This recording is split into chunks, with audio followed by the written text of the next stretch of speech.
Jesus says, "You are creatures of light. Come and let me restore your purity." October 14th, 2016. Words from Jesus to Sister Claire, spoken by Jackie.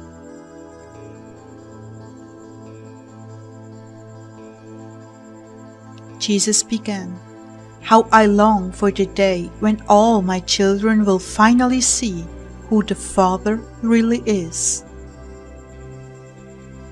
Claire, everyone has a different way of relating to Him, but you have chosen littleness for your life, and littleness must be treated with infinite tenderness. It is fragile, delicate, sensitive, the very essence of love. It is vulnerable and easily shattered. That is why I have called so many of you away from the world, the media, and sinful entertainment. I am restoring your childlike purity. I am washing away the crust that has encased your hearts and made you so insensitive to me and the voice and the breath of creation.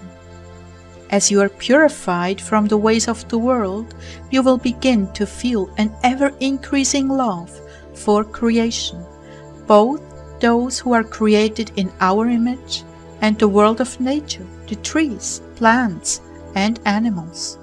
Your desire to communicate with my creation will begin to blossom and be fulfilled. I intended this relationship in the garden, but after the fall, I had to instill the fear of man in my creatures. You will find that fear no longer exists in heaven. As it is written, the fear of you and the terror of you will be on every beast of the earth and on every bird of the sky, with everything that creeps on the ground, and all the fish of the sea into your hand they are given. Genesis 9:2. But even now this dispensation of love is growing on the earth as people begin to see all creatures as miracles of creation and relate to them with tender care, rather than exploitation. You, my people, will grow in your ability to communicate with my creation as you grow closer to me.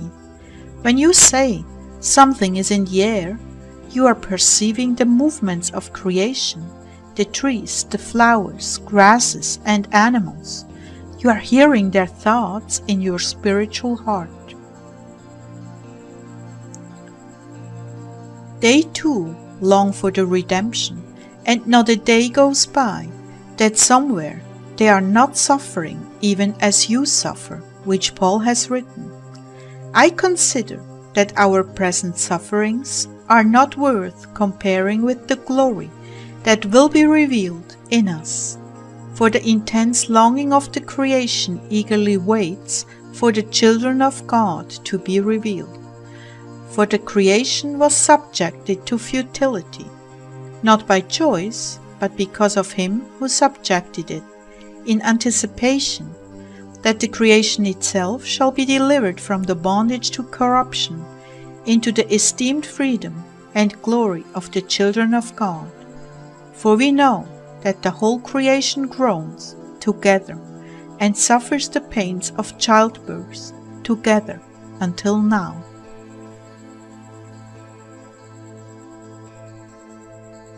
And so you see, you share a common bond as brothers and sisters who came forth from the Father's bosom, and therefore it is important for you to respect what has been given you and take good care of it.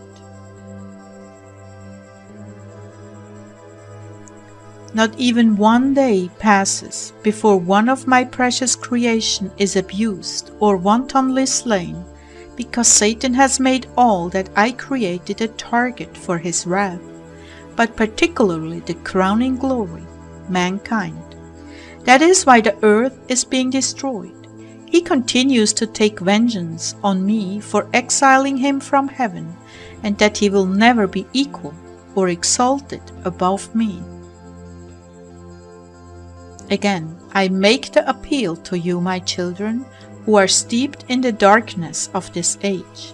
Satan has made promises to you, but just as he has taught you to lie, steal, and cheat, you will see that he has lied, stolen, and cheated you of the reward for your services rendered.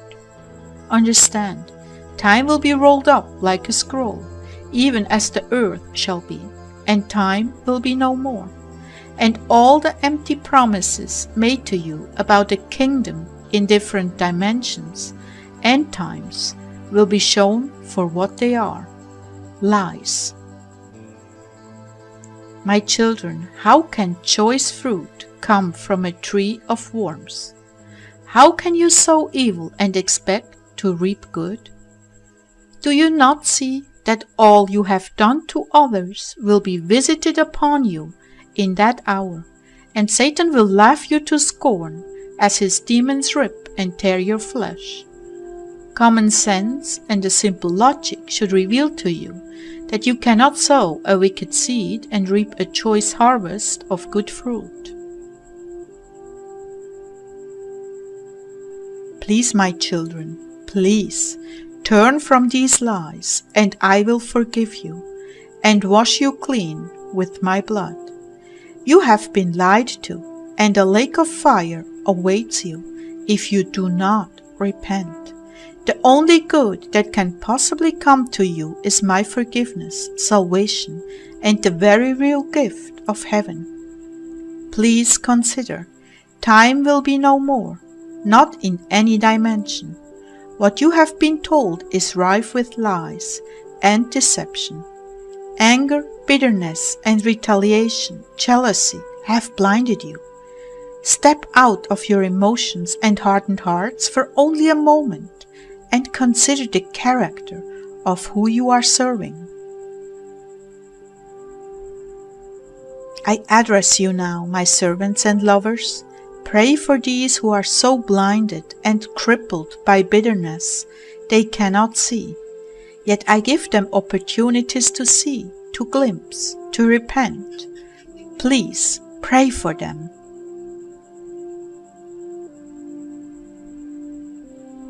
There are many things being revealed to my hungry ones now. This is why I have asked you to separate more and more from the world. What I have for you is truly beyond your wildest imaginings. Many Christians live in the dark as far as what is physically possible to those who believe. As you become more and more entwined in my being, more intimately joined in heart and mind, I will reveal to you the nature of creation and the power you have over it, as you have been created in my image. There are wonders of ministries available to those who love without reserve, those who love with all their hearts and live only to please me. These things have always been, but now they are coming out into the open as never before, because of your ability to communicate with one another and the shortness of time. Yes, you are creatures of light who transform all you touch. To the degree that you love as I love, to that degree will miracles be done.